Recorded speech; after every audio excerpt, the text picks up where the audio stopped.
Welcome to the Point. We're about 5 months from the primary, 8 months from the general election, but candidates for the open governor seat are swarming West Michigan already. At least 3 candidates in the last 10 days. You'll hear from all of them this morning, beginning with Republican businessman Perry Johnson. You're in a big field, a lot of candidates out there. What do you do to differentiate yourself from all of those other people who are also looking for those primary votes? Well, let's look at it logically. This state has been losing population over the period of the last 25, 30 years.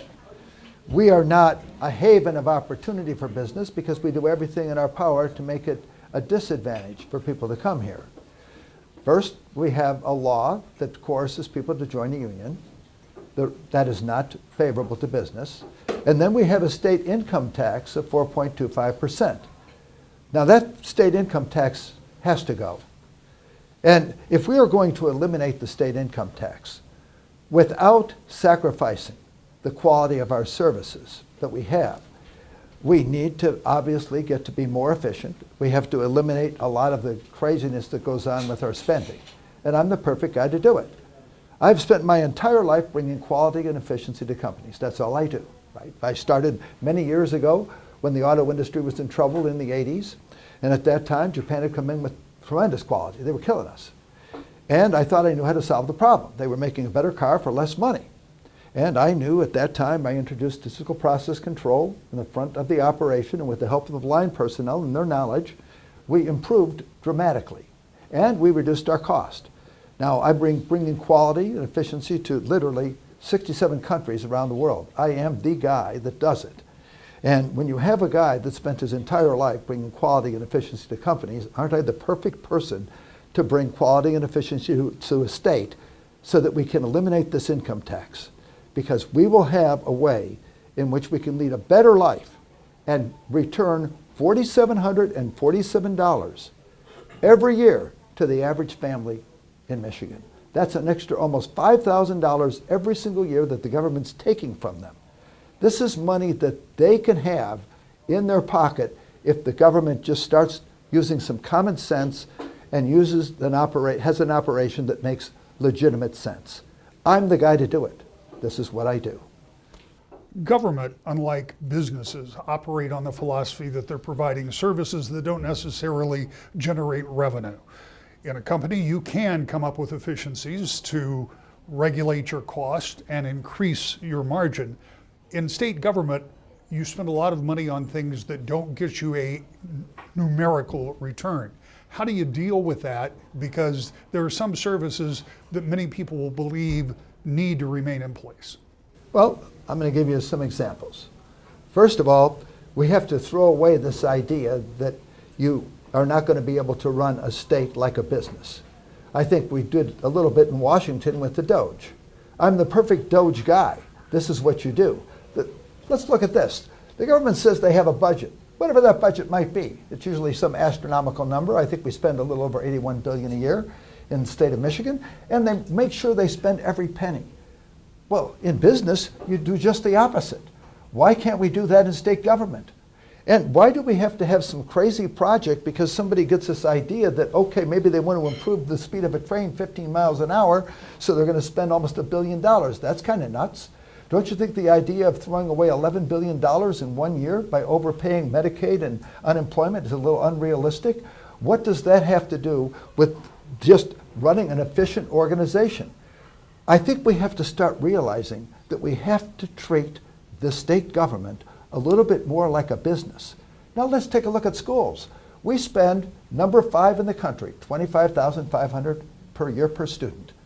Yet our effectiveness is 44th in the country, because we do an abysmal job. That doesn't mean that you spend more, you get more. It's just the opposite. You have to focus on quality and efficiency if you want to get a return, not throwing money away. And whose money are they really throwing away? It's your money. I want to return that $4,747 every year to the people here in Michigan. And if they want to do that and get better quality and services, then I'm the guy to do it. What happened in the auto industry?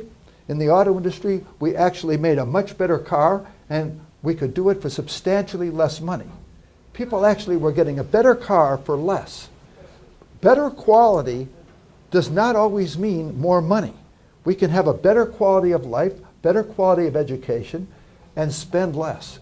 And unless we start treating government a little bit like a business, we're going to continue this road of having people leave Michigan because it's not an attractive environment for the companies and for people to live here. Do you know we have roughly 550,000 students within a 50-mile radius of Metro Detroit? 550,000. Now that's a bastion of opportunity for our state, but we lose 40% within the first 5 years. Where are they going? They're not going to Florida.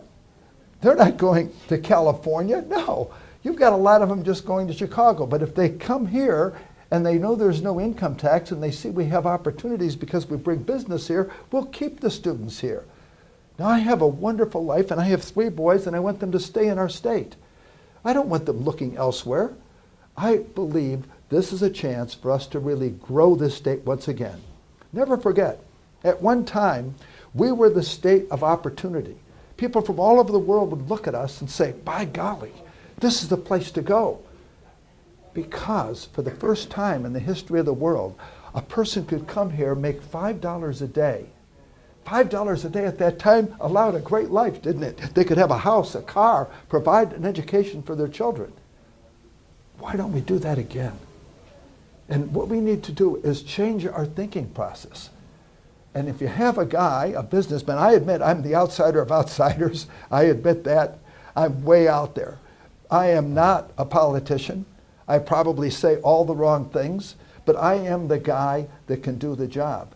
Because I am, frankly, a businessman that spent his entire life bringing quality and efficiency to companies. In fact, I've done this to over 67 countries. Now, why don't we do something here in Michigan? Because I love this state, and I think that we have a state that has a vista of opportunity. We got other folks here with questions. One last question. Auto industry is still the lifeblood of Michigan in very many ways when it comes to our economy. It is. How convinced are you that that economy stays solid, given that there are plenty of pressures on what the auto industry is going to look like, what the propulsion mechanisms are going to be, and what happens with the foreign auto industry? Well, just as a sidebar, look at what we did. We decided to artificially create a demand in Washington for an electric car that nobody wanted. So now we're spending billions of dollars on this car. Now you say, oh, this money is thrown away. I think Ford Motor Company had to write off, what was it, $8 billion because of this? And look at what General Motors had to do. So the bottom line is, some of the craziness that goes on really hurts us. I think the auto industry has a vista of opportunity right now. And we have some of the smartest people around. So I'm not looking at a demise of the auto industry. I think the auto industry actually can take off. And some of the new ideas that President Trump has really are going to help us. Because by changing some of the emission standards, it's a good thing, not a bad thing for us. And there are people that love a lot of cars. Sometimes you had an emotional attachment to a car, right? In other words, people used to buy muscle cars. I have my very first car that I ever bought, a 1971 Grand Sport convertible. It's the very first car. And I have it, and it looks brand new. And this emotional attachment that you have can be brought back. And when people get emotionally attached to cars, they love it. They don't mind buying a new car every 5 years. We don't have that anymore because now all the cars look alike, right? But we can bring things back. I say, let's take advantage of all of the strengths that we have and let's reignite Michigan. Up next, Democratic candidate for governor Jocelyn Benson to the point. Welcome back to the Point. Secretary of State Jocelyn Benson is trying to become the Democratic nominee for governor. This past week picked up another endorsement from fellow party member Congresswoman Hillary Scholten. Congresswoman, I'm going to start with you because part of the reason that we're here today is because you are going to throw your support for governor behind the Secretary of State. Tell me about that. Happy to do so. This is an incredibly consequential election for the state of Michigan. When, obviously our current governor termed out, we will have a new governor, and who we select is going to matter incredibly, especially given what we are seeing at the federal level right now. It is essential that we have leaders at the helm in the state of Michigan to help steer us in the right direction and make sure that the cuts and the drastic pushbacks that we are seeing from the federal government and under the Trump administration are prevented to the maximum extent possible at the state level. We are experiencing an affordability crisis in the country like we have never seen before. One big beautiful bill that passed last summer was the largest wealth redistribution in American history. Rich are getting richer, the poor are getting poorer. Formerly middle-class individuals are now struggling at the bottom rungs. And we need the state to push back to the maximum extent possible. We're going to do everything we can at the federal level. I truly believe that we are going to take back the House in the midterms and be able to curb some of the fallout that we have seen. But we need state leaders like Jocelyn Benson to help lead the state in the right direction when it comes to food stamps, when it comes to Medicaid and Medicare coverage, when it comes to supporting our public schools. What we've seen her do, not only steering us through incredible, challenging elections, but revamping Secretary of State Services. My son turned 16 while she was at the helm. We had the smoothest possible experience getting his license. And that's the type of efficiency that we need across all levels of government. And I think that's what Jocelyn will truly bring. I know the other individuals in the race, worked with one of them in the House, many times on bipartisan issues. And still, even though we agree on certain things, I know those leaders are not right for the state of Michigan when it comes to being the #1 executive. Secretary, that's a pretty firm endorsement, and it also comes with the idea that there are challenges ahead for whomever is the next governor, partially because of some of the limitations of federal government money, but also partially because there are big issues that have to be dealt with that are not cheap. Yes. In the state of Michigan. Yeah. Well, first, let me say how grateful I am for Congresswoman Skolton's support and endorsement, not just because she's the highest ranking elected official out here in West Michigan, and it's a crucial part of our state, but also because of her leadership. She's fact-driven, data-driven, solution-oriented, bipartisan, pragmatic, committed to just getting things done. And in me as governor, she'll have a partner in the governor's office to make sure that as she's working to get things done for West Michigan at the federal level, I'll be right there with her, making sure everything comes to fruition at the state level. And as she points out, we are facing an affordability crisis in Michigan, not the least of which because of rising healthcare premiums that are skyrocketing all across the state. And it's not lost on me that other leading candidates for governor on the Republican side have actually voted multiple times, as you've witnessed, to increase those premiums. My job as governor will be to make sure we use every tool in the toolbox to drive down the cost of healthcare, and I'm proud to be the only candidate running for governor who's released a plan to ensure healthcare is affordable and accessible throughout the state. So that's just one example, I think, of the contrast between myself and the others in this race that we'll see this November, but also why Congresswoman Skolton's support today means so much to me, because at this early stage in the race, coming on board our team to help make sure we are doing everything we can to deliver for West Michigan, that I'm here regularly talking and representing and uplifting the needs of the communities within her district and throughout the state. That's going to be a cornerstone of our campaign, and her support will be pivotal to making sure we make that happen.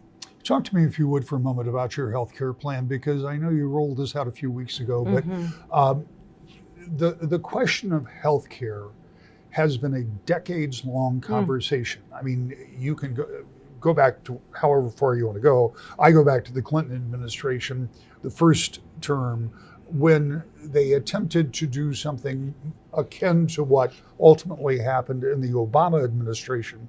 But even at that, it hasn't risen to the level of answering the entire calculation. And I don't expect that there is any one plan that will, but I know you did have your own plan. Yeah, well, what I've seen as a state leader and managing one of our state's largest agency is how important it is for our state agencies to show up and actually streamline efficiencies for our residents, so that even if we have the Trump administration raising healthcare costs, a Republican-led Congress eliminating caps on premiums that have kept costs down, as a governor, I can still make sure our Department of Health and Human Services is trying to mitigate that impact as much as possible. One of the ways we can do that is streamline access to those benefits, so that right now there's additional hoops that people might need to jump through to get access to benefits they're entitled to. We can eliminate a lot of those obstacles and make sure government's more of a helping hand in getting people the health benefits that they need. We can also be on the side of our patients and citizens against insurers who are driving up costs, making profit-driven decisions instead of patient-centered decisions by, among other things, enabling and assisting insurance appeals to ensure coverage is going to the patients who really need it. So that's a few of the things we've talked about in the plan, but the idea is investing in the ability for everyone around the state to have affordable and accessible health care. I'll also say, as I visited rural communities throughout the state, I've heard countless stories, not just about unaffordability, but inaccessibility. People who have significant injuries in the Upper Peninsula and have to fly down to Grand Rapids just to get access to care. We need to ensure we're investing in rural health care as well. And we've talked about, among other things, creating mobile health centers that will show up in communities all across our state, deliver services, meet people where they are, and ensure when people need a physician or a nurse or a doctor, we're there to make sure they're there. When it comes to affordability, and I speak only from the knowledge that I have locally, but I know what's happened to housing prices. I know what's happened to rental prices, yes, which in our business, when young people move in and take their second or third, whatever it is, job in television, and they're facing the kind of cost for rentals that I couldn't have imagined. I certainly couldn't have made it. Yeah. When I moved here. So what do you do about that? Because there clearly is more demand than there is supply, and in our society that suggests that prices go up, and they have gone up. Yes. Phenomenal. Yeah, all across the state. And when we talk about, again, the affordability crisis, we recognize that the connectivity of health costs, housing costs, electricity bills should be going down, not up, right? Childcare costs are also going up. And so what this creates is a stress on many families in which they have to choose between paying for medicine and paying their electric bill. And that's what we really need to address holistically. And so that's why the second piece of our affordability plan takes on this housing issue, recognizing that when it comes to supply and demand, there's a lot of streamlining government efficiencies we can do there too to make it easier to build and more cost efficient. Right now in Michigan, because of a duplicitous and onerous permitting process, zoning laws and the like, it can cost up to $90,000 to build a home before you even put a brick in the ground. That makes it unsustainable and unaffordable for a lot of developers and a lot of buyers. So what the state can do is actually streamline efficiencies to make it more affordable to build, increase access to affordable housing. I visited places here in Grand Rapids that are doing just that through public-private partnerships, and also provide assistance for first or second-time homeowners or workers moving to a rural area to perhaps work at a hospital, help them get that down payment assistance to buy that home in that community to ensure we're increasing supply, but also making the demand more affordable as well. We've heard from a Democratic candidate, a Republican candidate, and the next person hoping to become a governor is an independent. You'll hear from former Detroit Mayor Mike Duggan next. To the point. Welcome back. The former Detroit mayor has been traveling the state introducing himself in his quest to become the state's next governor. He talked with us about that process. Mr. Mayor, I'm interested in your approach to this race from a couple of standpoints. Obviously, running as an independent is something out of the norm. To have a candidate who's an independent, who's full-time campaigning. But the thing that really interests me is what you're doing with these town halls. First time I ever met you, you were at a town hall and you were just listening to people. You were hearing what they had to say to you. How valuable is that to you? How does that inform? I mean, you obviously know what you believe, but how does that inform what you believe the people of Michigan? Oh, there's no doubt. I obviously know the Tri-County area extremely well, but yesterday I did a town hall in Hillsdale in the western part of the state, then in Dundee down in the southern part of the state, this afternoon at Bamboo in Grand Rapids with the tech community, and now here in the Boston Square neighborhood. And it is really important to listen to people, and every part of this state is different, has a little bit different focus, but overall, people want the children to learn to read in the schools, they want affordable housing for their community, and they want our young people to stay in the state, and that's pretty much universal. How much do you hear about the affordability issue? Because we've heard so much about it at the national level. And we know that people here, I mean, you just talked about housing. Affordable housing is an issue, I think, every place in the state. It is remarkable. Of course, in Detroit, we built 6,000 affordable housing units the last 6 years. We've been the national leader, but I've been surprised when I go to Traverse City. The number one issue is affordable housing. I go up to Marquette, and the number one issue is they can't fill entry-level hospital jobs because they don't have affordable housing. Here in Grand Rapids, it's a significant issue, and it's something I understand very well, and something the state of Michigan needs to play a much bigger role in than they have historically. When you go around and do these meetings and these folks all turn out and come in and talk to you, how does that reflect on your campaign? Because you started out without a party apparatus, without all of those things that we normally expect, but you started early and you have been a lot of different places. I notably remember seeing your billboards on the way to Mackinac Island for the Detroit Regional Chamber. How well do you think that people are getting to know candidate Mike Duggan? Well, I think people are enjoying it. You know, right now, the Republican candidates, for the most part, are going to Republican clubs, and the Democratic candidates are going to Democratic clubs. And I don't have any clubs. So I invite everybody from the community, and people seem to enjoy having Republicans, Democrats, young and old, left and right, mixed in the room and in a relaxed conversation. And we listen to everybody, and I tell people what I agree with, what I don't agree with, and I learn from them. But people really seem to enjoy the atmosphere of being able to express their opinions. When you get ready and you kind of turn the corner, I would say after August, after the major party primaries, and there's going to be this kind of the dash to the finish, where do you need to be? I mean, how do you need to be positioned? You know, my goal was to be tied by September and ahead in October, but now we're tied in February, and hopefully we'll be ahead by the end of March. So we're way ahead of schedule, and I think people are really tired of the two parties. They're tired of politics as usual. How do you sustain that momentum? Because it's a long campaign season, and there will come a time when people will be more focused, and then there comes a time when they're less focused. I'm not having any trouble finding focused people in every community I go to. So I try to do 2 town halls a day, is every place they invite me. And I found people deeply concerned about their schools, about their neighborhoods, about the quality of housing, and really just wanting to talk through solutions. So I haven't found any shortage of interest. I've been sitting in this, not this chair, but a chair like this for 30 years talking to politicians across the state of Michigan, and for 30 years they've been talking about we've got to do better with our schools. Yeah. 30 years later, we're still saying we've got to do better with our schools, reading scores, math scores. I have kids in public schools, and I know that there are some really good teachers out there, and there's some really good school districts, and the state's spending more money than they've ever spent before on educating kids, putting them into these public schools. Still, we're not making schools better. How do you do that? And so I don't talk about what I'm going to do, I talk about what I did, because for 30 years, people said we need to bring jobs back to the city of Detroit. We need to get violence down in the city of Detroit.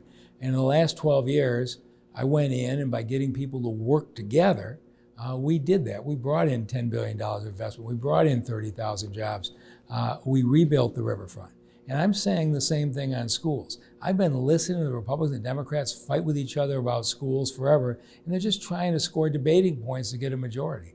Teach the third graders phonics. Put them in small group sizes. Put them, have tutors available immediately, and have a curriculum that doesn't change from year to year. That's been the formula that's worked in every state in the country, and we need to stop arguing and just go do it. The governor's race is just one of dozens of important races we'll be discussing when you join us every week. To the point.